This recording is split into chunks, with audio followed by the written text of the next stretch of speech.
Bueno, primero que nada, tú en tu columna que escribiste en el New York Times, Álvaro, afirmas que lo que hizo Manuel Zelaya, él orquestó, planeó su propia salida de Honduras, que no, vaya, no la generó, que él sabía que esto iba a suceder y que por eso lo hizo. ¿Es así?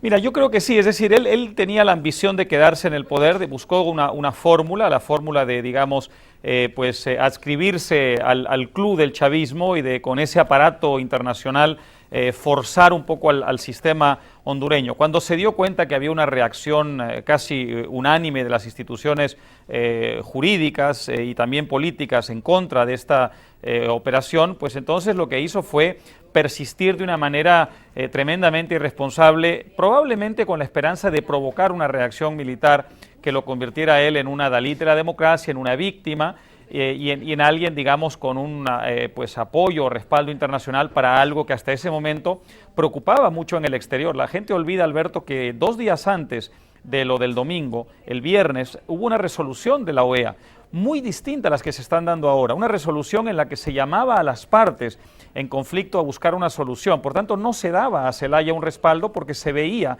que Zelaya estaba en un juego bastante irresponsable y en cierta forma se había colocado fuera de la ley, ¿no? Así que yo veo en esto un cierto cálculo de parte de Zelaya y de, por supuesto, los gobiernos como el de Venezuela que lo han apoyado. Ahora, una pregunta, ¿tiene Zelaya en Honduras la misma base popular, el mismo apoyo popular que Chávez en Venezuela, que Correa en Ecuador, que Bolivia, con Morales en Bolivia? No, yo creo que él es muy consciente de que no, las encuestas indican más o menos un respaldo de 2/3 partes del país a su expulsión y un respaldo más o menos de 1/3 parte a su regreso, y eso es más o menos lo que prevalecía antes de lo ocurrido el domingo, pero yo creo que él, digamos, se fiaba muy poco de las leyes y de lo que decían las encuestas. Él estaba en un juego político y el juego político consistía en empujar, forzar al sistema democrático para ver si provocaba un conflicto, y yo creo que detrás de eso estaba evidentemente Venezuela, ¿no? Ahora, el editorial del Wall Street Journal parece decir que no va tan allá como para decir que este golpe fue legal, pero sí parece decir como que debería de dejarse pasar este golpe. ¿Tú lo crees así también? Mira, yo creo que es malo que los militares vuelvan al centro de la vida política en cualquier país, Alberto. Hubiera sido preferible que se dejara seguir el curso al proceso civil. Había un proceso de destitución en marcha en el Congreso. Es verdad que la Corte Suprema y todos los demás órganos jurisdiccionales ya habían declarado que esto era ilegal, pero creo que había un proceso civil que debió seguir su curso, porque la intervención militar evidentemente siempre acarrea problemas, por justificada que Ahora, esté desde el punto de vista legal. Los militares en Honduras dicen que ellos no tuvieron nada que ver, que ellos nada más cumplieron una orden, que todo sigue igual. Eso es cierto, Alberto. Es decir, claro que sí, había unas órdenes en el sentido de que es decir, las máximas instancias jurídicas y políticas habían declarado que esto era ilegal, pero también es cierto que no se puede actuar de una manera puramente académica. Vivimos en un mundo real, y en un mundo real, cuando los militares entran a una casa presidencial y se llevan al presidente y lo expulsan del país, naturalmente la reacción de la comunidad internacional va a ser la que es. Pero también creo que es muy importante establecer que Zelaya es el gran responsable del golpe. Es decir, ¿por qué los militares, a pocos meses de la salida de Zelaya del poder, por qué los militares hondureños habrían de dar un golpe de Estado? No tiene ningún sentido. Además, si hubieran querido dar un golpe realmente militar al viejo y clásico estilo latinoamericano, habrían colocado ahí a un gorila en el poder, como se hacía antes, y eso no ha pasado, ¿no? Lo que creo es que, digamos, se precipitaron, probablemente empujados por el temor, digamos, de que ese día, el domingo, se produjera el referéndum, digamos, ilegal, y de que de pronto la intervención de Venezuela provocara un conflicto social mayor. Pero en todo caso es importante, es decir, se piense lo que se piense de este impasse que se ha creado, y yo creo que la salida ideal sería una negociación que permita que Zelaya vuelva, pero que absolutamente se comprometa a irse del poder en enero, como la Constitución lo manda.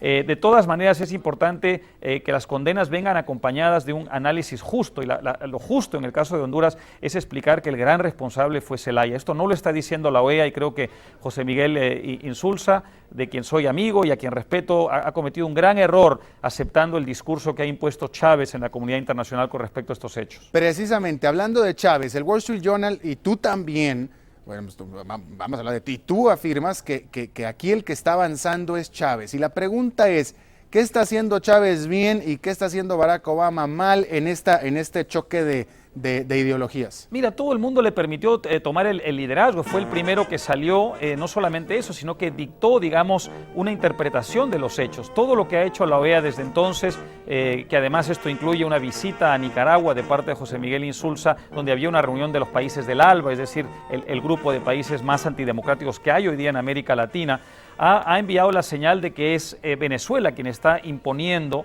una versión de los hechos. Y luego el presidente de Estados Unidos es interesante porque tuvo una primera reacción mucho más cauta y prudente y mucho más inteligente, y luego se ha visto un poco arrastrado por el continente en la medida en que vio que el grupo del ALBA estaba tomando un liderazgo e imponiendo un discurso con respecto a Honduras y que los otros países no estaban anteponiendo a esto ningún tipo de discurso alternativo. Entonces se ha visto un poco arrastrada esta Casa Blanca a lo que Hugo Chávez ha estado dictando. Y yo creo que lamentablemente esto le hace mucho daño a la democracia en América Latina, porque hoy día, es decir, a diferencia de lo que ocurría, Alberto, en el pasado, cuando eran los golpes militares abiertamente, los golpes clásicos, la gran amenaza a la democracia latinoamericana, hoy la principal amenaza a la democracia latinoamericana son presidentes que llegan al poder por la vía legal y desde el poder desmontan la democracia con el argumento o la justificación del populismo, ¿no? Y esto es muy grave.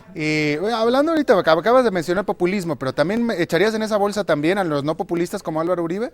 Yo creo que Uribe cometería un error si se volviera a elegir. Ahora, yo no compararía a Uribe con Chávez, porque Uribe, lógicamente, son no ha cerrado ideologías medios de diferentes, comunicación, no persigue a nadie, es un gobierno, digamos, muy responsable y muy democrático. Ahora, sí creo que sería un gran error del presidente Uribe ir a una segunda reelección, es decir, cambiar por segunda vez la Constitución, porque a quienes criticamos a Chávez nos deja sin argumentos para defender las cosas que él ha hecho. Claro. Lógicamente, eso tampoco sería aceptable. Claro, entonces, recapitulando, tú afirmas que la mejor solución en este momento es que Zelaya vuelva al poder con algunas condiciones. Solo si las condiciones son implacables, es decir, que hay elecciones en noviembre como está estipulado, que en enero se va a su casa y que renuncia por completo, no solamente a la consulta popular para cambiar la Constitución, Álvaro, sino también a enfeudar a su país, a Venezuela, algo que los hondureños no quieren en absoluto. Una pregunta rapidísima, por favor, porque todo esto, esta pregunta no se ha hecho. Entonces había un temor genuino de que el referéndum, si se hubiera dado ese domingo, se ganara en Honduras, porque